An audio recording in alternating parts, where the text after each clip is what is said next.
वज़ीर-ए-आज़म साहब जो आर्टिकल 6 के मुर्तकिब हो सकते हैं, यहाँ तक बातें की जा रही हैं। आज ही के दिन जब तहरीक-ए-इंसाफ पास हो जाएगी तो उसी वक्त शहबाज शरीफ प्राइम मिनिस्टर बन जाएंगे। सब्सक्राइब करें और बेल दबाएं ताकि कोई खबर रह न जाए। अस्सलाम वालेकुम नाज़रीन, मैं हूं डॉक्टर फ़िज़ा अकबर खान और आज एक बड़ा दिन है और बड़े दिन के हवाले से बड़ी बड़ी बातें सामने आ रही। सरप्राइज़ सरप्राइज़ सरप्राइज़, सबको बेसब्री से अगर मैं कहूं, बेचैनी से कहूं कि इंतज़ार था सरप्राइज़ का। खान साहब ने सरप्राइज़ नहीं दिया, मेरे ख्याल से सरप्राइज़ तो आ गया। अब सरप्राइज़ अच्छा है, बुरा है, आइनी है, गैर आइनी है, इसके क्या नताइज होंगे, अच्छे होंगे, बुरे होंगे, किसके लिए अच्छे होंगे, किसके लिए बुरे होंगे, ये देखना होगा। अब मामला बहरहाल सुप्रीम कोर्ट में पहुँच गया है और जो समाअत है वो कल तक के लिए मुलतवी कर दी गई है। अच्छा, बहस हो रही है आज के ये गैर आइनी इक़दाम है, इसमें वज़ीर-ए-आज़म साहब जो आर्टिकल 6 के मुर्तकिब हो सकते हैं, यहाँ तक बातें की जा रही हैं। लेकिन मैं सुबह से एक ही बात कर रही हूँ, जो तमाम मेरे साथ मेहमान मौजूद हैं उनसे भी यही बात मैं पूछने की कोशिश करूँगी कि शायद उस परेशानी को सुलझा सकें, इस उलझन को सुलझा सकें। उसामा गाजी मेरे साथ मौजूद हैं, आमिर ज़ियाद साहब मौजूद हैं, जमील फारूकी और मुजाहिद बरेलवी साहब। आप इन तमाम चेहरों को टीवी पे देखते रहते हैं, सुनते रहते हैं, अपनी अपनी बहुत अच्छा अंदाज़ है इनका, बहुत अच्छा तज्जिया देते हैं। सबसे बारी बारी मैं बात करना चाहूँगी, सबसे पहले उसामा गाजी, क्योंकि आप मेरे साथ लाहौर स्टूडियोज़ में मौजूद हैं, मैं आपसे शुरू करना चाहूँगी। मैं अभी 7 से 8 भी यही बात करी थी, लगारी साहब से बात करी थी, जितने भी लोग वहाँ बैठे हुए थे, कि मुझे समझ नहीं आ रही, कह रहे गैर आइनी है, ये आर्टिकल 6 के मुर्तकिब होते हैं। ये तमाम लोग जो बात कर रहे हैं वो लोग बात कर रहे हैं जो आइन को समझते हैं, जो कानून को समझते हैं, जिनमें सियासतदान है, कानूनदान है, अच्छा मीडिया पर्सन्स बहुत ज़्यादा हैं, एंकर पर्सन्स है, तज्जियाकार है। तो जिन्होंने ये फैसला किया, इमरान खान साहब इतनी बड़ी कुर्सी पर बैठे हुए हैं, उनके इर्द गिर्द जितने भी लोग हैं कि वो तमाम गैर आइनी थे, उनको नहीं पता था हम जो फैसला करने जा रहे हैं इसके बाद क्या नताइज हो सकते हैं, आर्टिकल 6 के मुर्तकिब हो सकते हैं, वो किसी ने समझाया नहीं, उन्होंने फैसला कर लिया। बहुत अच्छा आपका सवाल है। या वो बात कि मुझे मार, मुझ पे लगाओ आर्टिकल 6। देखिए, उनको ना सिर्फ ये कि इस चीज़ का पता होगा कि क्या क्या कुछ हो सकता है इसके बाद, और मैं आपको ये भी बता दूं कि आगे के प्लान्स भी तैयार हैं। अब दो चीज़ें हो सकती हैं, अभी सुप्रीम कोर्ट में अब है और सुप्रीम कोर्ट का जो भी फैसला होगा वह सबको हर सूरत मानना होगा। तो उसके बाद सुप्रीम कोर्ट या तो ये कह सकती है कि जी अब जो हो गया सो हो गया, अब चीज़ें आगे चले, जी इलेक्शन की तरफ चले, जो था ठीक है। हम सुप्रीम कोर्ट कहेगी कि जी ये जो स्पीकर की रूलिंग है हम इस तरफ नहीं जाते। तो खुद सुप्रीम कोर्ट की तरफ से बात आई है सामने कि जी हम कुछ चीज़ों को देख सकते हैं, और फिर अभी तक तो यही है कि फौरी तौर पर जो दरख्वास्त एक गई थी कि जी इसकी रूलिंग को जनाब मुअत्तल कर दिया जाए, ख़त्म कर दिया जाए, सुप्रीम कोर्ट ने वो भी नहीं किया। अब सुप्रीम कोर्ट ने सबसे जवाब मांग लिया है। अब मेरा ख्याल है 8-10 तो जगह होंगी कि इनसे जवाब आना है। सुप्रीम कोर्ट बार भी आ गई, जनाब सेक्रेटरी दाखिला भी हैं, सेक्रेटरी दिफा भी हैं, तमाम पार्टी से भी होगा, सबका आएगा, और सबको देख कर परख कर अब रूलिंग भी उसकी भी तफसील आ गई है, तब भी आएगा।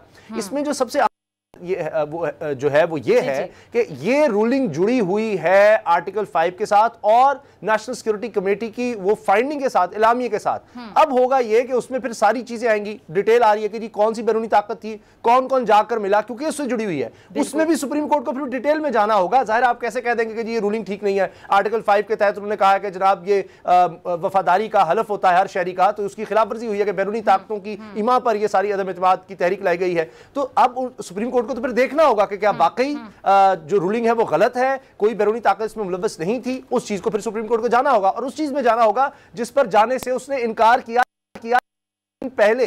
तो ये अब मामला इस तरह से आगे बढ़ेगा। बाकी सुप्रीम कोर्ट ने जो फैसला करना है, लेकिन ये जरूर है कि कहीं भी आए अगर हुकूमत के खिलाफ, हुकूमत के यानी अब इमरान खान साहब ने जो कदम उठा लिया है उसके खिलाफ भी आती है, तो उन्होंने और कार्ड्स भी अपने पास रखे हुए हैं। अभी वो और भी बहुत से सरप्राइजेस दे सकते हैं इसके बाद भी। ठीक है, आमिर ज़ियाद साहब आपकी तरफ आना चाहूँगी। आपने उसामा गाजी को भी सुना, और भी कार्ड्स इमरान खान साहब के पास हैं, और भी पत्ते उनके पास हैं, और वो पत्ते वक्त आने पर फेंक सकते हैं, दिखा सकते हैं। तो और सरप्राइजेस क्या बर्दाश्त कर पाएगी ऑपोजिशन? ख्याल में अगर इस सदमे से निकले तो फिर बात बनेगी, क्योंकि ये जो लोग बात कर रहे हैं ना, मैं सुबह से मुख्तलिफ हम कानून साज जो है, माहिर जो कानून है, उनसे हमारी बात हो रही है वक्तन फ़वक्तन। तो मैंने शुरू में जैसे अर्ज़ किया था प्रोग्राम के पहले हिस्से में कि बड़ा आपको डिवाइड तकसीम नज़र आती है। कुछ वो लोग हैं जो कहते हैं जी बिल्कुल जायज़ है, और बाकी लोग कहते हैं कि जी नाजायज़ है, बिल्कुल एक गद्दारी का मुकदमा बनता है। तो ये डिपेंड्स कि आप किस तरफ खड़े हुए हैं दीवार के। अच्छा, हमें इसके असल में बतौर हम तजियाकार सियासी उस पर हम ज़्यादा मेरे ख्याल में फोकस मैं कर सकता हूँ। वो ये कि इस वक्त क्या बेचैनी क्या थी। अगर इस पर इख्तिलाफ की ख्वाहिश ये थी कि जनाब जल्द इंतखाबात हों, तो हो रहे हैं, 3 माह में हो जाएंगे। असल में बात ये थी कि हिज़्ब इख्तिलाफ के रहनुमा ये चाहते हैं कि जी अगर वो इख्तियार में आ जाते तो एक तो बदनवानी की जो केसेस हैं शहबाज शरीफ साहब पे और दीगर इनके कलीदी रहनुमाओं पे, उन केसेस को मैनेज किया जा सके। दूसरा उनका जो मेरे ख्याल में इनका बड़ा एम था, वाज़ेह एम था कि नैब को ख़त्म किया जाए, स्क्रैप किया जाए नैब को, या उसको इतना ज़्यादा लाचार कर दिया जाए कि इनका एहतसाब ना हो सके। ये इनका बहुत बड़ा हदफ है। फिर जो इलेक्शन के अंदर जो एक रिफॉर्म्स लेकर आए हैं, पीटीआई गवर्नमेंट लेकर आई थी, जिसमें ईवीएम्स की बात हो रही है और जो बैरून मुल्क पाकिस्तानी मुकीम है उससे छुटकारा हासिल किया जाए, तो ताकि अगले इलेक्शन के लिए चीज़ें हमवार हो सके। अब जाहिर है कि उनको उस मंसूबे में एक बहुत बड़ी दीवार आ गई कि अगर अब इलेक्शन होते हैं और इसके बाद मतलब है कि जो एक आर्ग्यूमेंट दिया जा रहा है कि अदालत का काम ये नहीं है कि ये जो एक सियासी एक अमल है और पार्लियामेंट में जो चीज़ डिस्कस हो रही है वहाँ पे स्पीकर जो है उसके पास इख्तियारात होते तो चैलेंज नहीं हो सकता। और फिर लोग ये सवाल उठाएंगे कि सिर्फ इस केस पे इतनी जल्दी क्यों हो रही है, बड़े बड़े इस मुल्क में केसेस हो गए, बड़े बड़े सानहे हो गए, उसमें अदालत की तरफ से हमें वो फुर्ती नज़र नहीं आई जो होनी चाहिए थी।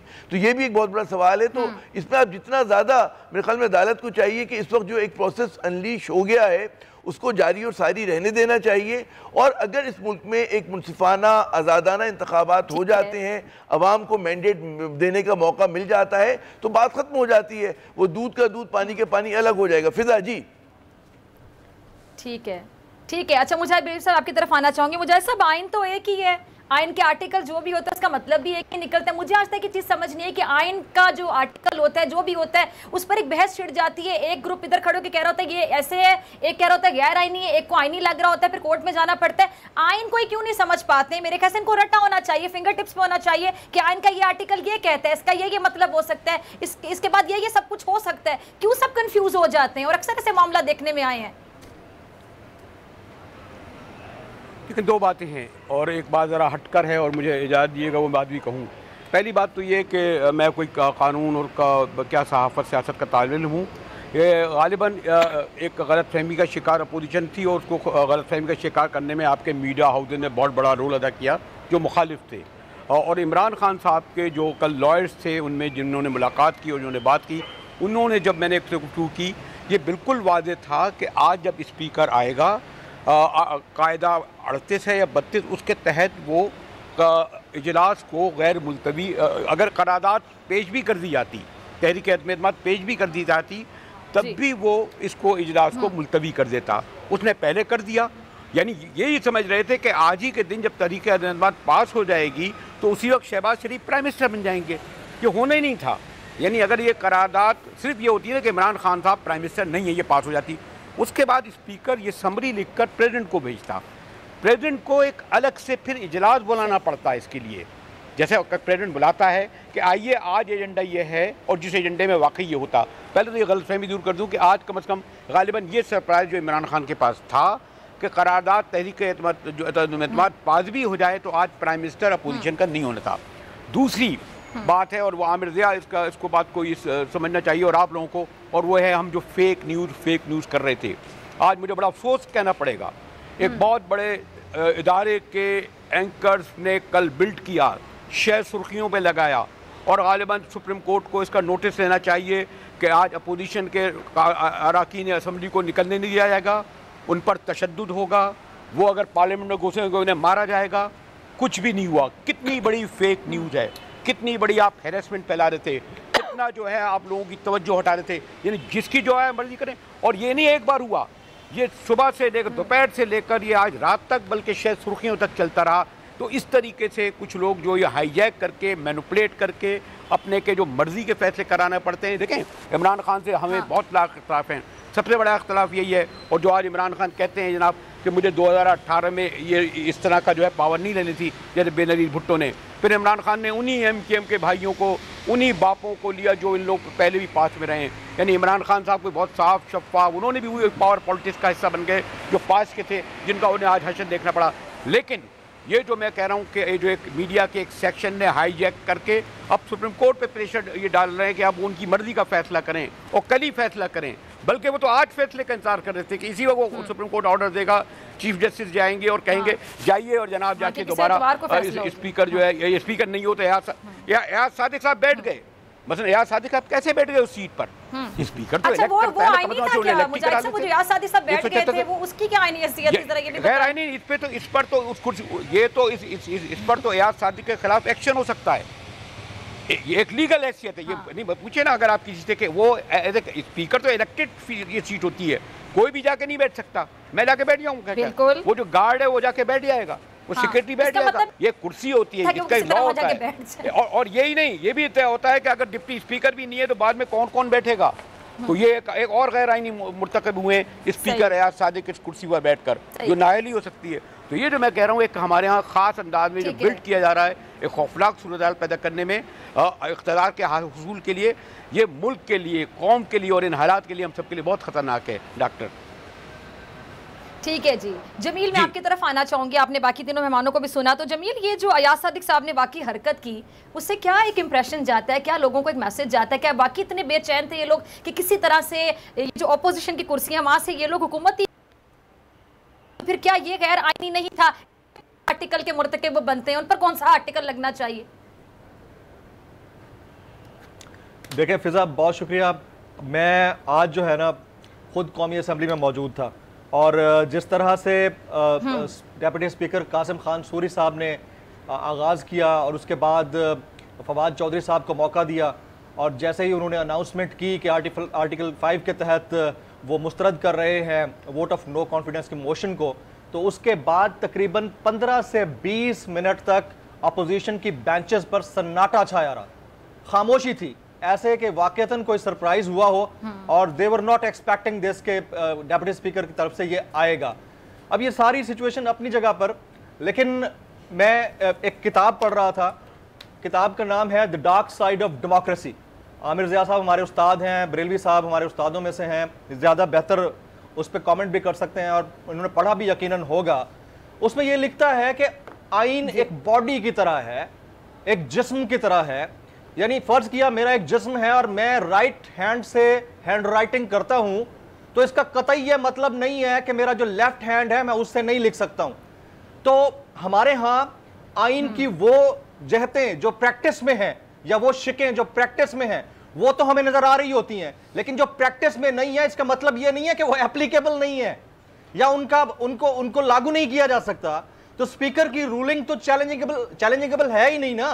और सुप्रीम कोर्ट ने अभी जो रिमार्क्स दिए और समाअत कल तक मुलतवी की, उसमें यही कहा गया कि प्राइम मिनिस्टर, प्रेसिडेंट और जो पार्लियामान के अंदर जो कुछ हुआ है वो अब तक तो जो कुछ हुआ है, फर्दर जो कुछ भी होगा वो हमसे मशरूत होगा, यानी हमारे हुक्म से मशरूत होगा। तो इसका मतलब यह है कि उन्होंने जो आज की रूलिंग हुई है उसके अंदर इंटरवीन नहीं किया है। और मैं यहां पर अगर आपको एक आर्टिकल के हवाले से अपडेट कर दूं, हमारे सीनियर्स ज्यादा बेहतर इसको जानते होंगे। आर्टिकल 69(1) ये क्या कहता है? Article 69(1) of the constitution of Pakistan कहता है courts not to inquire into proceedings of Majlis Shura और पार्लियामेंट। और सब क्लॉज 1 इसकी ये कहती है the validity of any proceeding in parliament shall not be called in question on the ground of any irregularity of procedure। तो आप और हमें ये चीज क्लियर होनी चाहिए कि पार्लियामेंट के स्पीकर की, चाहे वो एक्टिंग स्पीकर क्यों ना हो, उसकी रूलिंग को किसी भी फोरम पर नेशनल और इंटरनेशनल चैलेंज नहीं किया जा सकता। एक दफा हुआ जब सुप्रीम कोर्ट का फैसला आ चुका था, उसके ऊपर डॉक्टर फहमीदा मिर्जा साहिबा ने रूलिंग दी थी जिसको चैलेंज कर दिया गया था क्योंकि फैसला पहले आ चुका था। इस केस के अंदर 2 मरतबा यानी लेटर गेट के मामले के ऊपर भी अटॉर्नी जनरल गए हैं सुप्रीम कोर्ट में, दरखास्त गुजार गए हैं, लेकिन उसके ऊपर सुप्रीम कोर्ट ने 6 एतराजात लगा दिए। इसके अलावा सदारती रेफरेंस जा चुका था पहले इंटरप्रिटेशन के हवाले से और उसके ऊपर भी एतराजात लगाकर यह कहा गया कि यह आईनी बहरान का मामला है और पार्लियामान के अंदर ही हल होगा। इस सारी सिचुएशन के अंदर एक चीज बड़ी क्लियर है, वो ये कि चाहे वो गवर्नमेंट हो या अपोजिशन हो, जो अर्ली इलेक्शन वाली बात है वो दोनों के लिए विन विन सिचुएशन है। अपोजिशन में पीएमएलएन और जेयूआई ये चाहते थे कि अर्ली इलेक्शंस हो, पीपल्स पार्टी नहीं चाहती थी कि अर्ली इलेक्शंस हो, वो चाहते थे कि पीएम शहबाज शरीफ साहब बन जाएं। पीटीआई ऑलरेडी कह रही है और उनके मसला क्या ये बात क्लियर है, ऑल स्टेज इज सेट आपने बड़ी खूबसूरती से बात की to hit back and hit back hard. आपने बड़ी अच्छी एक बात कही ठीक है, हमें आगे हल की तरफ जाना चाहिए। चले अब जो भी सिचुएशन है, काफ़ी देर से सब कुछ चल रहा था, अदम एतमाद की तहरीक आ रही है, PDM में इत्तेहाद पहले बना, फिर इनकी 100 किस्म की लड़ाइयाँ हुई, लड़ाइयाँ फसाद, फिर दोबारा सुलह हो जाती थी, बहुत कुछ इत्तेहादियों से मुलाकातें, इसको साथ मिला लिया, इसको मिला मुनहरिफ अरकान। अच्छा, सब कुछ होते होते एट द एंड यहाँ पर आके कहानी खत्म हो गई कि जी ये सब कुछ हो गया। आमिर ज़िया साहब क्या मसला है? उसामा गाजी, फिर आपकी तरफ आती हूँ। आमिर ज़िया साहब, फिर इलेक्शन तो सभी चाहते थे, इमरान खान साहब इनको खुदा न खास्ता इस तरह के लफ्ज़ बोले जाते थे कि मनहूस है, नहुसतदारी की हुई है, इनसे छुटकारा दिलवाना है, अवाम महंगाई है, अवाम इनके खिलाफ है। फिर मसला क्या, अवाम ऑलरेडी इनके खिलाफ है, तो फिर वोट तो अवाम नहीं देगी इमरान खान साहब को, फिर मसला क्या है? अच्छा फिजा, पहले तो मैं कहूँगा कि जमील ने बड़ी खूबसूरती से जो है ना, मतलब है कि दरिया को कूजे में बंद कर दिया। तो वो जो है ना उसका इकबाल साहब का मिसरा कि जवानों को पीरों को उस्ताद कर दे, तो माशाल्लाह इन्होंने जिस तरह से एक्सप्लेन किया बड़ा काबिल सताइश है। उससे पहले उसामा ने भी बड़ा अच्छा तरह पूरा जो कॉन्टेक्स्ट है, अगर सिर्फ जमील की बातें सुन लें जो हमारे इस इख्तलाफ के लोग हैं तो मसला हल हो जाएगा। और जो अदालत में पूरा एक तमाशा लगाने की कोशिश कर रहे हैं, इस तरह से जैसे मुजाहिद बरेलवी साहब ने भी इशारा किया कि हमारे यहाँ बड़ा एक मुनज़्ज़म तरीके से एक बयानिया बनाने की कोशिश की जा रही है, और उसका मकसद ये भी है कि अदालत भी उससे उसके असर में आए। और वो यही है कि मतलब आप देखिए, छूटते ही हर आदमी कह रहा है गद्दारी हो गई, हर आदमी कह रहे हैं कि जी आइन को तोड़ दिया। और ये बिल्कुल सही बात है कि आइन की तशरीह हो सकती है, कई तरह से हो सकती है। कानून की तशरीह, ये माशाल्लाह उसामा जो है वो माहिर कानून भी है कि कई तरह से आप उसकी इंटरप्रिटेशन कर सकते हैं। तो डिपेंड ये करता है कि आप किस तरफ खड़े हुए हैं दीवार के।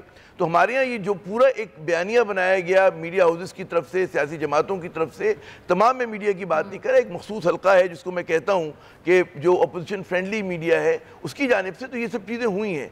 अब सवाल ये पैदा होता है कि आगे क्या होना चाहिए, ये एक बहुत बड़ी बात है। जो एक हालांकि मीडिया को तो न्यूट्रल होना चाहिए, न्यूट्रल होना चाहिए बिल्कुल, और मतलब फैक्ट बेस्ड होना चाहिए, ख्वाहिशात पे नहीं होना चाहिए। तो अब हम आगे देखते हैं कि आगे इम्कानात क्या है। सबसे बेहतरीन सोल्यूशन यही हो सकता है कि जनाब, एक तो ये कि अदालत का काम नहीं कि सियासी मामलात में पड़े, जो चीज़ पार्लियामेंट में तय हो गई वो पार्लियामेंट में तय हो गई, बात खत्म हो गई।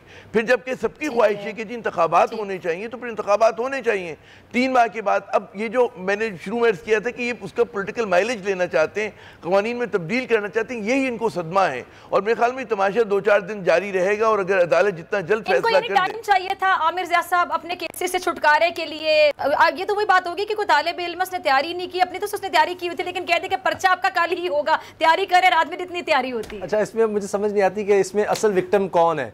कभी मुझे लगता है कि शहबाज शरीफ साहब के साथ बड़ा जुल्म हो गया है, कभी लगता है कि हमजा साहब के साथ, कभी लगता है जरदारी साहब के साथ, क्योंकि एक तरफ तो ये सब चाहते थे नए इलेक्शन के जी जाली है, ये सब जाली मैंडेट है, सिलेक्टेड है, ये दुरुस्त नहीं है।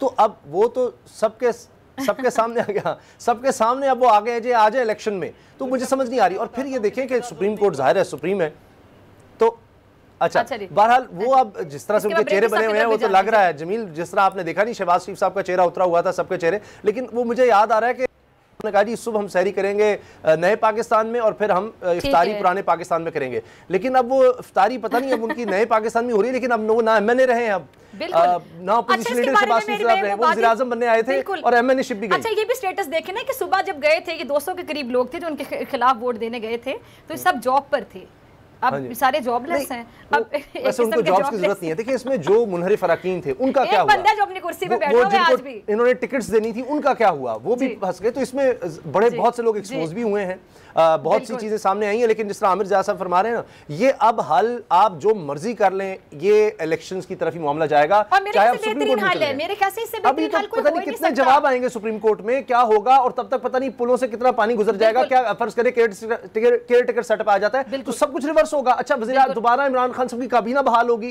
वज़ीर-ए-आज़म दोबारा उसी तरह से बनेंगे। अच्छा, एक और चीज की परेशानी मुझे समझ नहीं आ रही, तमाम जितने भी गेस्ट हैं सबकी तरफ बारी बारी आऊंगी, लेकिन बरीफ से पहले आपकी तरफ आना चाहूंगी मुजाहिद साहब। एक चीज समझ नहीं आ रही कि ये इमरान खान साहब से अवाम तंग थी बकौल अपोजिशन के, अवाम के लिए निकले हैं, अवाम बेरोजगार है, अवाम पे महंगाई बॉम्ब गिरा दिया गया, अवाम से घरों के वादे किए गए थे, नौकरियों के वादे किए, बेचारी अवाम, उनके लिए तमाम लोग एक दूसरे की शक्लें देखने के लिए शक्लें नहीं देखना चाहते थे, इकट्ठे हो गए अवाम के लिए। अब अवाम तो इनके मुताबिक इमरान खान के खिलाफ है, तो वोट कैसे देंगे इमरान खान को अवाम? इनको कॉन्फिडेंट होना चाहिए कि अगली हुकूमत हम में से किसी की बनेगी, इमरान खान की तो नहीं बनेगी। फिर साथ ही जो लोग जो कहते हैं कि जी एस्टैब्लिशमेंट या जो नाम लिए जाते हैं कि जी लोगों लोगों की सपोर्ट से, किसी की सपोर्ट से बनती हुकूमत, अच्छा वो भी इनके मुताबिक न्यूट्रल है, तो फिर पीछे मसला क्या रह जाता है? बैरूनी ताकत वैसे इमरान खान के खिलाफ है, फंडिंग को इमरान खान के लिए करना नहीं चाहता, इमरान खान साहब इन पर इल्जाम लगा रहे हैं कि इनको फंडिंग दी गई है मेरी हुकूमत गिराने के लिए, फिर इमरान खान के साथ तो कोई भी नहीं ना बकौल इनके, तो ये फिर फेस करें, इलेक्शन लड़ें, क्यों घबरा रहे हैं बरेलवी साहब? देखिए, एक तो आप लोग जो चाहते हैं ना, दो चार सियासत की अपनी ज़बान होती है, अदालत की अपनी एक ज़बान होती है, स्ट्रीट वाला बड़ा आसानी से जवाब दे सकता है, हम लोगों की अलग ज़बान होती है। वो कि अब मैंने कहा मीडिया की भी एक ज़बान नहीं रही है, वो भी किसी की बोलियाँ बोलता है या फिर उसको ये कि इतना आसान जवाब नहीं इसका होता। और हम वो लोग जो हम सब समझते थे, और मैं उस वक्त मैं कहता हूँ कि हाँ, क्योंकि 3 दहाइयों तक क्योंकि ये लोग आते जाते रहे थे, इसलिए इमरान खान से बहुत ज़्यादा उम्मीदें वाबस्ता कर चुके थे। और आप मैंने कहा ना कि आज उन्होंने ख़ुद रियलाइज़ किया, बल्कि 6-8 माह पहले जब हमारी मुलाकात हुई तो खुद समझ रहे थे कि जब उन्होंने यानी बड़े बड़े काम किए, मसलन सेहत प्रोग्राम जो खासतौर केपी में देखें नताइज आपके सामने हैं। अच्छा फैसल जावेद ने हमें ज्वाइन किए। फैसल जावेद साहब, वक्त देने के लिए। फैसल, आप कुछ दिन पहले मेरे प्रोग्राम में थे और आप बड़े कॉन्फिडेंट थे, आप बड़ा मुस्कुरा के कह रहे थे कि सरप्राइज तो फिर मिल जाएगा, तो फिर ये सरप्राइज था जो मिल गया है। जी, ये सरप्राइज भी था और भी सरप्राइजेस हैं, और अब इलेक्शन में भी अपोजिशन को हम शानदार किस्म का एक सरप्राइज देंगे। ये जो कहते थे ना कि जी अर्ली इलेक्शन होने चाहिए और इमरान खान मकबूलियत खो चुके हैं, तो ठीक है, फिर तो आपके लिए बहुत ही नादिर मौका है, आपके लिए तो आपकी तो दिली तमन्ना। और ये हमने शुक्रिया अदा किया इनका, क्योंकि इनकी ख्वाहिश थी कि इलेक्शन हो। ये बहुत 1-1.5 साल से कह रहे हैं कि इलेक्शन हो, इलेक्शन हो, इलेक्शन हो। तो हमने आज उनकी दिली ख्वाहिश पूरी इसलिए भी कर दी क्योंकि ये अदम एतमाद लेकर के आए थे, जो कि हमने इनका शुक्रिया उस वक्त भी अदा किया था, लेकिन आज हमने प्रैक्टिकली कर दिया कि अब मैदान में आए, मुकाबला करें। अब घबराहट किस चीज की है? Why are this scared of elections now? अब इलेक्शन में आए, दूध का दूध और पानी का पानी हो जाएगा, पता चल जाएगा। अगर आप समझते हैं तो आप इलेक्शन में आए, अपना नंबर पूरा करें और फिर जिसको चाहें आप वज़ीर आज़म बनाएंगे, तो बड़ी अच्छी अपॉर्चुनिटी है। निगरान हुकूमत जो है बनने वाली है, निगरान हुकूमत आके फिल 4 जो है इलेक्शन करा देगी। फिल 4 इलेक्शन होने हैं इस मुल्क में, कौम तैयारी करे इलेक्शन की, और अपोजिशन जो है वो ज्यादा तैयारी कर ले, क्योंकि उनको हमने इलेक्शन में बड़ा टफ टाइम देना है। अब हमने उनको 2 तिहाई अक्सरियत से हमने इंशाल्लाह इलेक्शन जीतना है इमरान खान साहब ने।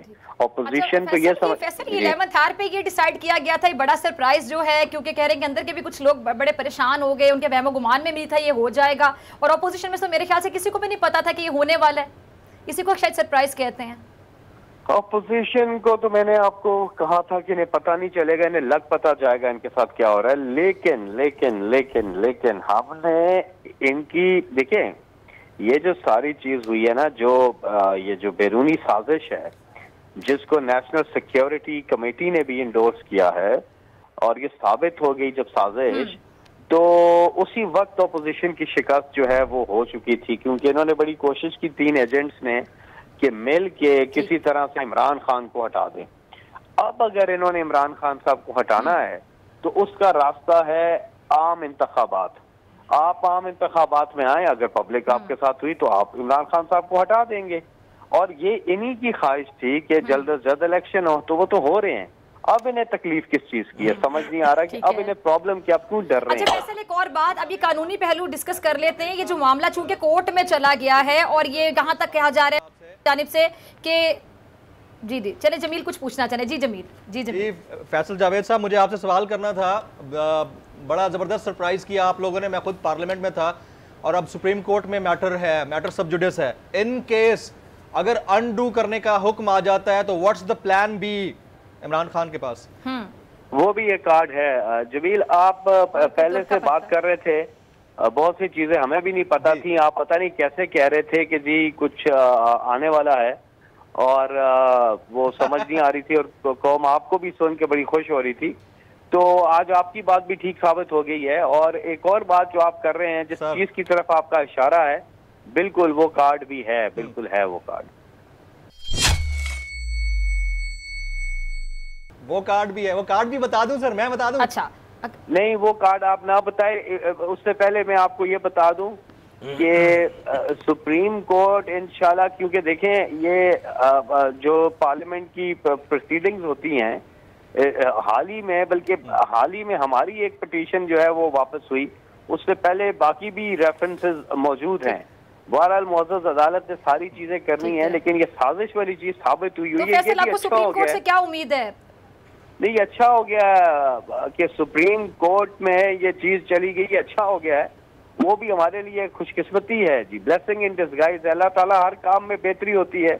सुप्रीम कोर्ट के सामने अच्छा, आपके मुखालिफिन भी समझ रहे हैं कि शायद ये अच्छा ही हो गया है। अब उनको उम्मीद है कि ये जो फैसला है ये गैर आईनी करार दे दिया जाएगा, ये गलत हो गया, ये आइन में इसकी गुंजाइश नहीं थी। इधर आप लोग भी कॉन्फिडेंट नजर आते हैं। मैं वही कह रहा हूँ, मेरी बात सुन लें कि सुप्रीम कोर्ट के सामने अब एक ही चीज जानी है ना कि जो जिसकी बेसिस पे ये फैसला हुआ है वो बेसिस जो है वो बैरूनी साजिश है, और वो अब उसका मरासला सुप्रीम कोर्ट के सामने भी ज़ेरे बहस जाएगा। और सवाल उठाया जा रहा है, ये सवाल उठाया जा रहा है कि जो बैरूनी साजिश जो भी है वो आप कैसे सबूत मांगते हैं, सबूत क्या है? जी दोबारा पूछिए, आवाज कट रही थी आपकी। कोर्ट आपसे सबूत मांगेगा तो सबूत के तौर पे आ सकते हैं। जी जी, तो वही सबूत हमारे पास तो थे, आप लोगों के खिलाफ बिक गए थे, उनका क्या बनेगा? पैसे वापस करेंगे, वो क्या करेंगे?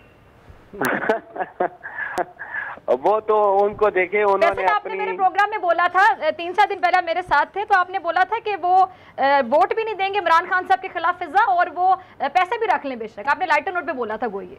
जी लाइटर नोट पे वैसा ही हो गया है, और उन्होंने वोट भी नहीं दिया और पैसे भी रखे हुए हैं। या तो उन्हें चाहिए पैसे उनको वापस, ज्यादती होगी ना, जिनसे पैसे लिए थे उनके पैसे तो वापस कर दें, पैसे उनको वापस कर दे, लेकिन उनके पास बहुत पैसा है, करप्शन का पैसा, उनका कौन सा अपना पैसा था। इन्हें चाहिए कोई यतीम खाना खोले, अल्लाह से माफी मांगे। सबक सीख लिया कि आइंदा ऐसे नहीं करना, अल्लाह से माफी मांगे। देखें ये बड़ी गलत चीज है, और ये बड़ा गलत। अच्छा तो ये हो गया कि ये चीज नहीं हुई, अगर ये हो जाती तो क्या आने वाली नस्लों को पैगाम जाता, यहाँ तो सारे ही फिर इस काम पे लग जाते। तो ये अच्छी चीज हो गई है, लेकिन उनको चाहिए कि, और बहुत से नून लीग के, पीपल्स पार्टी के लोग जो है वो भी बड़े अच्छे लोग हैं, उसमें उनका क्या कसूर है, उनको तो समझ ही नहीं थी, और वो भी अब पीटीआई का रुख करेंगे। मैं आपको बता रहा हूँ, अभी ये असेंबलियां तो डिसॉल्व हो गई हैं, अब हर एक कोई किसी भी पार्टी को ज्वाइन कर सकता है। आप देखेंगे कि एक हफ्ते के अंदर अंदर बहुत से लोग पीटीआई ज्वाइन करने लगे हैं, नून लीग के और पीपल्स पार्टी के। मैं आपको ब्रेकिंग न्यूज दे रहा हूँ। ठीक है, ठीक है। और कितने लोग होंगे तकरीबन? ये बस 6-7 को छोड़ के सारे आ जाएंगे। अच्छा, इन्हें दर्जन से भी ज्यादा बता रहे, काफी ज्यादा हो जाएंगे। ठीक है, आमिर ज़िया साहब, उसामा गाजी आप कुछ पूछना चाहें अगर फैसल जावेद से? जी आमिर साहब। जी मैं ख्याल उसामा को कह रहे हैं, फैसल ने मेरे बड़ी भरपूर अंदाज में चीज़ें बता दी। जी उसामा आप ही पूछें। जी फैसल, आगे क्या हो सकता है? मजीद कार्ड्स का आप इशारा दे रहे हैं जमील फारूकी को भी, उनके हवाले से कुछ अगर आप बता सकें, क्या क्या अभी तक इमरान खान साहब के पास हैं? क्योंकि आपने बड़ी ख्वाहिश पूरी करी अपोजिशन की, लेकिन वो तो उल्टा नाराज हो रहे हैं, आप खुश हो रहे हैं, ये भी समझ नहीं आ रही। आगे क्या है? अगर फर्ज कीजिए अभी उनकी बात नहीं सुप्रीम कोर्ट ने मानी कि वो फौरी चाहते थे कि रूलिंग मुअत्तल हो, वो भी नहीं हुआ, अभी ये चीज आगे चलेगी तो फैसला किसी तरफ भी आ सकता है, उनके हक में भी आ सकता है, तो उसके बाद क्या हो सकता है? वैसे आगे का कैसे बताएंगे? सरप्राइज देने की उन्होंने आज एक इशारा दे सकते हैं, इशारे तो दे सकते हैं। आज 11:30 रीड डाल दी उन्होंने सरप्राइज देने की। जी पहले तो बात मफरूजे पे है कि अगर सुप्रीम कोर्ट, अव्वल तो ये है, उम्मीद ये है कि सुप्रीम कोर्ट जो है वो ऐसा ही फैसला देगा, क्योंकि इसमें 1988 में सैफुल्लाह केस आपको याद होगा, नहीं भी याद है तो वो इंटरनेट पे मैंने तो पढ़ा है। मैं तो उस वक्त बहुत छोटा था, आप लोग उस वक्त, आमिर रियाज साहब तो उस वक्त भी मेरे ख्याल 30 साल के होंगे, माजरत के साथ। और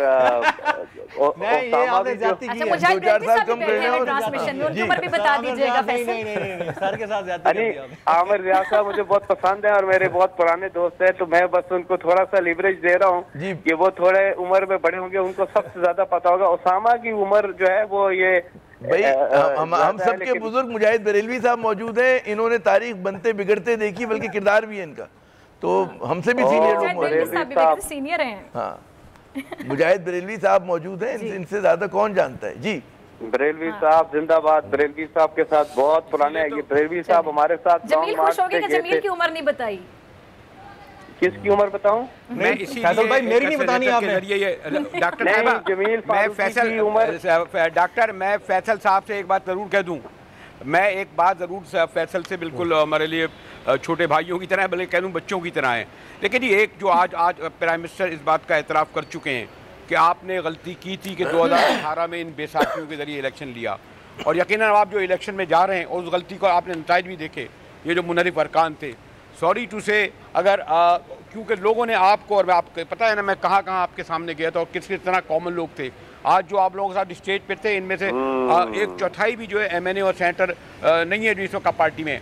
अगर आपने उसी गलती को, सॉरी मैं फिर भी कह रहा हूँ, गलती नहीं करना पड़ता है, बहुत सारे मसाइल होते हैं, लेकिन ये अच्छी बात है कि प्राइम मिनिस्टर ने एक्सेप्ट किया कि हमें 2018 की तरह इख्तियार नहीं लेना था इस तरह का, इन बेसाखियों के साथ, इन बेसाखियों को जाना था, ये जो और भी माजूर जो आप लोगों ने लिए, तो इसलिए ये एक अच्छी बात है बढ़ाई।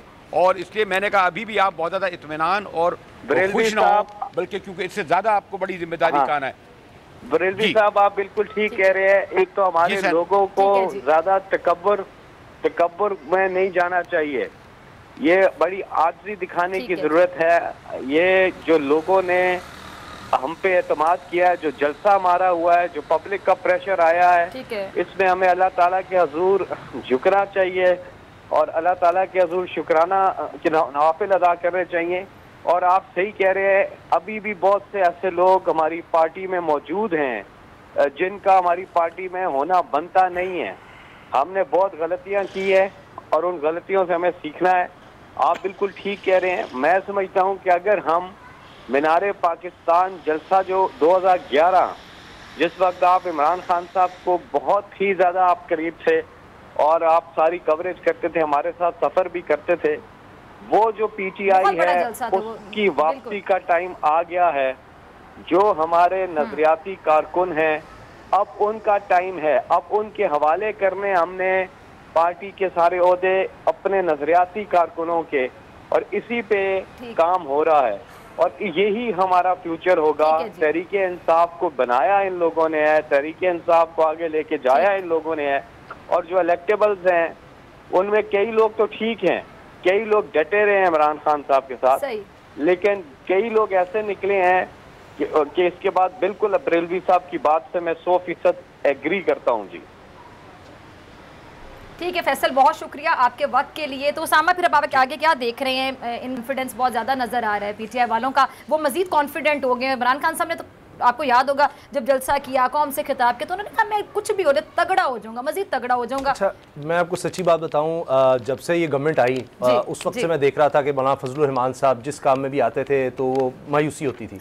इस दफ़ा मुझे ख्याल था कि ये वाकई ये जो सारा प्लान है ना, क्योंकि इतना अंदर से, यानी पार्लियामेंट के अंदर ना, देखिए बाहर इमरान खान की रिवायत को बरकरार रखा, वो मायूसी रखी बरकरार, आपको सरप्राइज नहीं किया। हाँ, वो तो देखिए, अब इमरान खान साहब आप जो भी कहें हम उस पर क्रिटिसिज्म कर सकते हैं, तनकीद करते सकते हैं, ठीक किया नहीं किया, लेकिन उन्होंने वाकई पहले कहते थे जी 27 मार्च को ये क्या करेगा, कुछ नहीं करेगा। अच्छा, उसके बाद कहते रहिए जनाब ये खत जो दिखाया जाली है, झूठ है, फलां, वो नेशनल सिक्योरिटी कमेटी में ले गए उस मामले को, खुद ही कहते थे कि लाएं, उसके बाद ये खुद नहीं आए और वो वाकई फिर सारी सियासत उसके घूमती रही। तनकीद कहते रहे कि वो अदालत में लेके जाते, अब इमरान खान साहब कहते हैं मैं आखिरी गेंद तक तनकीद लोग करते रहे। हाँ जी, और कहते थे मैं आखिरी गेंद तक खेलूंगा। मैं आपको सच्ची बात बता रहा हूँ, मुझे भी अंदाजा नहीं था कि कुछ ऐसा वो कर देंगे, समझ नहीं आ रही क्या करे। अब उन्होंने एक डिबेट तो छेड़ दी, सुप्रीम कोर्ट में मामला आ गया। अब एक आप देखिए ना, एक भागदौड़ मची हुई है, हलचल मची हुई है। अब वो कार्ड किसके, अब सारे फारिग हो गए, वज़ीर-ए-आज़म इमरान खान साहब रह गए। अब ये एक अजीब सूरत हाल, और मुझे इसी वजह से लगता है कि अब देखिए, अब एक टीम खेल रही है और ज्यादा से ज्यादा बाबर आजम खेल रहा हो, आमिर ज़िया साहब जनाब, तो वो सारे ठीक शॉट लगा रहे हैं, तो अब अगले वो जो बताएगा मुझे तो अगर आप ये जो सीरीज होती है, टीवी सीरीज सीजन्स देखते हैं, मुझे हाउस ऑफ कार्ड्स याद आ रहा है, डेजिग्नेटेड सर्वाइवर याद आ रहा है, गेम ऑफ थ्रोन्स याद आ रहा है। ये तो अमली तौर पे एक सीजन मतलब शुरू हो गया, आप क्या कहेंगे?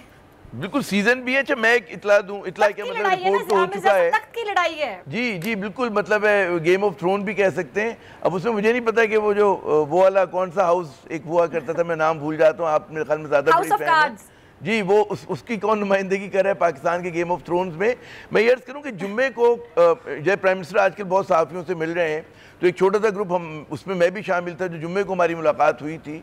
अच्छा, उसमें उन्होंने बात की थी कि जी मैं एक सरप्राइज़ दूंगा, और हम ये सोच रहे थे कि जी बैन अल-अक़वामी साजिश भी है उनके खिलाफ, और उनके खिलाफ जो उनके MNAs हैं, डिसिडेंट्स हैं, उन्होंने भी धोखा दिया है, इत्तेहादी भी छोड़ गए हैं, तो कुछ परेशान होंगे इमरान खान साहब, कुछ दबाव का शिकार होंगे, लेकिन उनकी बॉडी लैंग्वेज से, जिस तरह से वो बात कर रहे थे सुकून से, वो कतन आपको झलक भी नज़र नहीं आ रही थी कि ये चीज़ होने जा रही है।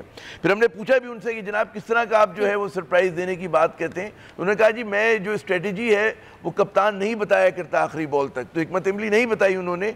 और एक जुमला जो हमने आज हमारा बोल न्यूज़ का वो है वीकली मैगजीन जिसमें हमने उनका कोट भी हेडलाइन भी बनाई है कि I will win either way, ये उन्होंने हमें जुम्मे को कहा था। अच्छा उस वक्त मुझे से भी हम लोग मतलब समझ रहे थे कि गालिबन ये अपनी फौजों को वो कहते हैं उनके जज्बा था कि सर्द ना हो टूटे ना, इसलिए ऐसी बातें कर रहे हैं। हमें भी उम्मीद नहीं थी, सच्ची बात है मुझे उम्मीद नहीं थी कि इस तरह से बिल्कुल काया पलट जाएगी ना, कि क्या हमें ऑप्शन समझ में नहीं आ रहे थे कि जाहिर है कि जिस तरह से लोग इनके पार्टी के लोग छोड़कर गए, इत्तेहादी छोड़कर गए, MQM गई, बाप गई छोड़कर, बुगटी साहब चले गए, तो उम्मीद किसी को भी नहीं थी। तो मेरे ख्याल में बहुत ही एक तरह का मास्टर स्ट्रोक है और इसमें इस क्राइसिस में एक भलाई है।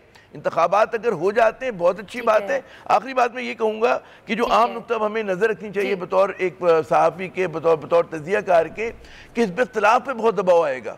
हिज़्ब इख्तिलाफ पे दबाव इस बात का आएगा कि अभी तक तो वे मुत्तहिद थे कि जनाब हमें इमरान साहब को हटाना है, अब इमरान खान हट जाएंगे, एक अबूरी हुकूमत आ जाएगी, तो फिर यूनिटी ऑफ डाइवर्सिटी जो है हिज़्ब इख्तिलाफ की वो कैसे कायम रहेगी। हम जो पहले से कह रहे थे कि जी जूतियों में दाल बटेगी, इसमें ऐसे ऐसे मतलब सबके मफादात एक दूसरे से टकरा रहे हैं, एक दूसरे के खिलाफ इंतखाबात लड़ना है, तो फिर आप देखिएगा मजीद दबाव का शिकार जो हिज़्ब इख्तिलाफ होगी। और इमरान खान जो इस पूरी साजिश की वजह से और जो कुछ लोगों ने देखा कि जनाब हाउस ऑफ शरीफ जिस तरह सामने आया, हाउस ऑफ जरदारी सामने आया, तो एक भरपूर एक अवामी मकबूलियत की जो लहर चली है, तो मेरे ख्याल में उसको कैश कराने की पोजीशन में है। और वो खुद इमरान खान साहब का जुमला था कि मैं 25 बरस की अपनी सियासत में हमारी जमात कभी इतनी मकबूल नहीं हुई जितनी आज है। माजरत के साथ ये ऐसा सरप्राइज था जिसमें प्राइज बनाने वाला, प्राइज देने वाला, प्राइज लेने वाला तीनों फेस सेविंग ले रहे हैं। मतलब आप लोग समझते क्यों नहीं है इस चीज को। प्राइम मिनिस्टर पाकिस्तान ने 2 दिन पहले अपने ही एक इंटरव्यू में कहा कि एस्टैब्लिशमेंट से मुझे 3 ऑफर्स हुई थी, या तो आप इस्तीफा दे दें, या तहरीक अदम एतमाद, या फिर अर्ली इलेक्शन। ना इस्तीफा हुआ, ना तहरीक अदम एतमाद हुई, अर्ली इलेक्शंस होने जा रहे हैं। और कौन कमबख्त नहीं चाहे इनमें से कि अर्ली इलेक्शंस हो? कौन कमबख्त ये चाहेगा कि प्रीवियस गवर्नमेंट का 3.5 साल का बैगेज 1.5 साल के लिए उनके कंधे पर आ जाए और वो उनकी पॉलिसीज के ज़ेरे अताब आते हुए हमेशा के लिए अपनी सियासत को खैरबाद कह दें? तो बड़ा मुश्किल होगा अगला 1-1.5 साल अगर कोई ये गवर्नमेंट लेता। तो मेरे ख्याल में सुप्रीम कोर्ट ऑफ पाकिस्तान अब इस तमाम मामले को देख रहा है। आई गेस जो मेरी राय है, हो सकता है फैसला इससे जरा मुख्तलिफ आए, कि मुझे लगता है यही है कि इस वक्त जो मुल्क में कैफियत थी बदअमनी की, उसको खत्म करने के हवाले से रूलिंग होगी। और जो ruling supreme court national assembly के अंदर हुई है, जो अब तक हो चुका है, उसको तो नहीं कुछ कहा जाएगा, फर्दर के लिए कहा जाएगा कि आप आईनी तरीके से मामलात को देखें और कोई भी गैर आईनी इकदाम ना उठाएं। This is how things are. और हमें जो है अब we should cross our fingers for the next general elections. 90 दिन बाद हो, 100 दिन बाद हो, जब भी हो, तो उसमें खान साहब को एक चीज देखनी होगी कि अगर आपने उसी तरह से ही कॉम्प्रोमाइज गवर्नमेंट लेनी है जैसे 2018 में ली थी, तो फिर आपके लिए मसाइल और बढ़ जाएंगे। उन्होंने, मैं ये बात बड़ा क्लियर हूं इस चीज के कि all stages set for prime minister of Pakistan Imran Khan, क्योंकि मुझे लगता है कि he will hit back and hit back hard. उनके पास अब तमाम अपॉर्चुनिटी है, जिस तरह उन्होंने कैपिटलाइज किया है एक नैरेटिव को, और अब पब्लिक उठ खड़ी हुई है उनके लिए। इसका डेंट अपोजिशन को बहुत ज्यादा हुआ है तहरीक अदम एतमाद लाने का, क्योंकि वो खुद बैकफुट पे गए हैं बहुत सारी चीजों के ऊपर। कहीं पर भी अगर ये मामला तय हुए हैं, मैं आपको बता दूं, बैकफुट पे बहुत गए हैं, उनके चकले, उनके चेहरे बता रहे हैं। लेकिन इसके बावजूद अब उनको भी फेयर सेविंग मिल जाएगी कि सुप्रीम कोर्ट के अंदर मामला है, अब वो जो फैसला दे दें। और बहुत सारे मामलात में उनको इसी तरह से फेयर सेविंग मिलती रही है माजी में। तो आने वाले दिन बड़े सेंसेशनल होंगे पाकिस्तान की पॉलिटिक्स में। ठीक है, आमिर जिया साहब, उसामा गाजी, आप दोनों से बारी बारी एक ही सवाल। पहले आमिर जिया साहब आपकी तरफ आती हूँ। ये जो कहते थे कि ये तो जाली असेंबली है, ये तो वोट पे डाका डाला गया, वोट की इज्जत को पामाल किया गया, इनको सिलेक्ट किया गया, सिलेक्ट करके लाया गया, वहां पे मुसल्लत किया गया, ये अजाब है, ये मनहूस है, इस नहूसत से छुटकारा चाहिए। जब ये इतनी जाली असेंबली थी, तो इसी असेंबली को बचाने के लिए ये लोग कोर्ट में पहुंच गए। ये तो अच्छा तरीका था, नए इंतखाबात हो, उसको जल्दी जल्दी एक्सेप्ट करते और कहते हैं तुम्हारे दिल की बात हो गई। इमरान खान साहब ने खुद वो कर दिया जो हम चाह रहे थे। अब अच्छी असेंबली बनेगी, जो जाली नहीं होगी, बिल्कुल साफ होगी, शफाफ होगी, इलेक्टेड होगी, सिलेक्टेड नहीं होगी। ये उस जाली असेंबली को बचाने के लिए इतने मारे फिर रहे हैं। क्या तो वो प्रोपेगेंडा था और जो भी मतलब है हमारे संजीदा तज्जियाकार थे साहबी, तो उन्हें अंदाज़ा है कि 2018 के इंतखाबात जो थे, अगर आप कहें जी 2013 के मुकाबले में ज़्यादा शफाफ थे। जो पाकिस्तान में जिस तरह से हमेशा से इंतखाबात होते रहे हैं उस पैमाने से उसी तरह के इंतखाबात हुए, बल्कि लोग कहते हैं कि ज़्यादा बेहतर अंदाज से हुए थे। तो एक बात तो ये है। दूसरी बात ये कि जो तनकीद इमरान खान साहब पे इलेक्टेबल्स पर हो रही है वो जायज़ तनकीद भी है, लेकिन हमें समझना ये पड़ेगा भी कि स्टडी में पढ़ रहा था कि पाकिस्तान में 60% नशिस्तें जो हैं वो डायनेस्टिक ख़ानदानों की हैं। ये बड़ा अलमिया है हमारे यहाँ, वो जागीरदारों की और ट्राइबल चीफ्स की हैं। तो उसमें और जो शहरी इलाके हैं उसमें आपके यहाँ जो है नॉन डायनेस्टिक सीट्स होती हैं। तो ज़ाहिर है कि इमरान खान मैच करना होगा, एक विनिंग स्ट्रेटेजी बनानी होगी। साहब आई एम सॉरी, मैं हमेशा आपको इंटरप्ट करती हूँ क्योंकि मुझे कान में बताया जाता है कि कोई हमारे लाइन पर मौजूद है। परवेज ऋषि साहब हमारे साथ मौजूद हैं, सीनियर सियासतदान। बहुत शुक्रिया परवेज ऋषि साहब ज्वाइन करने के लिए। परवेज ऋषि साहब, सरप्राइज को कैसे देख रहे हैं आप लोग? ये पाकिस्तान की नहीं, पार्लिमानी हिस्ट्री की तारीख में आपको दुनिया की किसी पार्लिमान की अगर हम तारीख देखेंगे तो उनमें इस तरह की रूलिंग जो है वो नहीं मिलेगी। डिप्टी स्पीकर साहब ने जिस चीज पे बुनियाद बनाया रूलिंग पे, वो उन्होंने उस मेमो को बनाया है जो कि लिखा गया एक सफारतकार की तरफ से, और वो खुद भी अभी तक उन्होंने उस मेमो को पढ़ा नहीं। एक चीज जिन्होंने पढ़ी नहीं उसकी बुनियाद पे उन्होंने एक फैसला कर दिया है। और इससे सिर्फ ये नहीं कि पाकिस्तान के अंदर एक बहरान पैदा हुआ है, बल्कि पूरी दुनिया में पाकिस्तान की एक गैर जिम्मेदार रियासत के तौर पर कल खबरें जो है वो छपेंगी। खबर ये होगी कि अमेरिका ने को पाकिस्तान के खिलाफ साजिश की और उस साजिश की बुनियाद पर पाकिस्तान में असेंबली जो है उसको तोड़ दिया गया है। तो मुझे बताइए कि पाकिस्तानी सफारतकारी जो है वो दुनिया में अब जब लोगों से बात करेगी तो लोग इनसे बात करते हुए भी शायद हिचकिचाएंगे कि इनसे बात करें तो कल को हमारे मुल्क पे कोई इल्जाम ना लग जाए। तो इंतहाई जो ये फैसला है ये पाकिस्तान की अंदरूनी और बैरूनी दोनों साख को बुरी तरह मजरूह करेगा। अच्छा परवेज ऋषि साहब, जो इलेक्शन है, जो अगर इलेक्शन हो जाते हैं वो तो मेरे ख्याल से पाकिस्तान के मुफाद में जाती है बात। आप लोग भी इस चीज़ के लिए, आपको भी कोई इतराज़ नहीं होना चाहिए, बाकी अपोजिशन को भी नहीं होना चाहिए और पीटीआई को तो बिल्कुल भी नहीं है। पता चल जाएगा कौन अवाम में मकबूल है कौन नहीं है, कुछ दिन का इंतजार करके बाकी इलेक्शन हो जाए। जी बिल्कुल, इलेक्शन पर किसी को कोई इतराज नहीं है, लेकिन इलेक्शन कराने का एक सलीका होता है। ये इस वक्त इलेक्शन तो कराने के लिए सब कुछ नहीं किया गया। ये तो आज एक शख्स जिसको कि वोट आउट कर देना था पार्लियामेंट में, उसको बचाने के लिए किया गया है। हम तो आज की सूरत हाल की बात कर रहे हैं, इलेक्शन कल की सूरत हाल। लेकिन आगे तो इलेक्शन की तरफ ही जाएंगे ना परवेज साहब। जी वो तो हमारा भी मुतालबा था कि हम जाएंगे, लेकिन हम तो आज के फैसले की बात। चलिए एक मुतालिबा तो पूरा हो गया।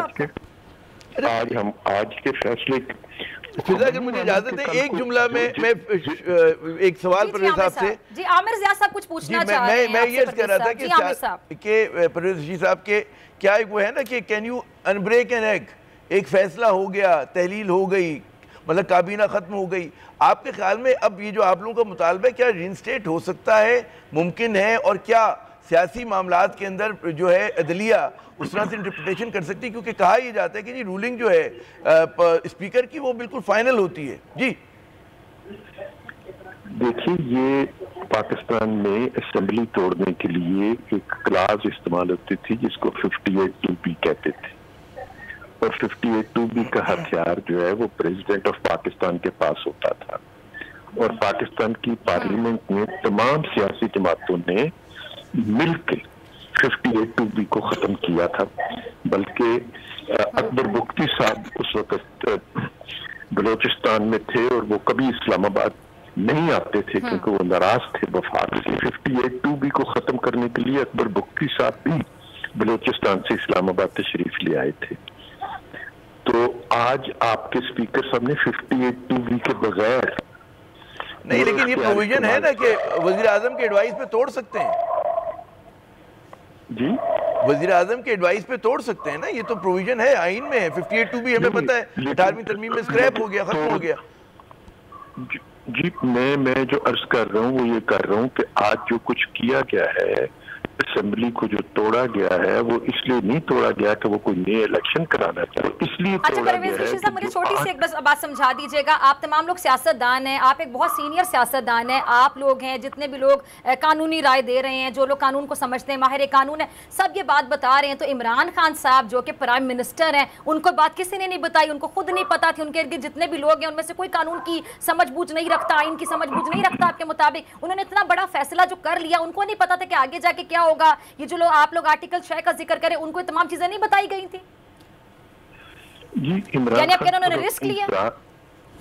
जी वो अपनी जात की अना में रहते हैं, अपनी जात से बाहर उन्हें कुछ चीज नजर नहीं आती। उनकी गुफ्तगू मैं से शुरू होती है और मैं पे खत्म हो जाती है, और इसकी 10,000 मसाले मौजूद हैं कि वो मैं से आगे गुफ्तगू नहीं करते और अपनी जात। साहब अगर मैं पे वो रहते हैं तो फिर उनको ये भी पता होना चाहिए कि मैं कहीं आर्टिकल 6 का मुर्तकिब ना हो जाऊं इस फैसले के बाद। यकीनन उन्होंने जो कदम उठाए हैं, जब जो लोग इस तरह जात के इश्क में मुब्तला होते हैं, बिलाखिर उनका अंजाम वही होता है जो आप फरमा रहे हैं। परवेज रशीद साहब, प्राइम मिनिस्टर ने 2 दिन पहले एक बात कही थी और उन्होंने कहा कि एस्टैब्लिशमेंट से मुझे 3 ऑफर्स हुई थी। पहला इस्तीफा दे दो, दूसरा अदम एतमाद और तीसरा अर्ली इलेक्शंस। तो क्या ये ऑफर किसी तरह से भी अगर उन तक गई है तो उसमें आप लोगों का भी कोई रोल था?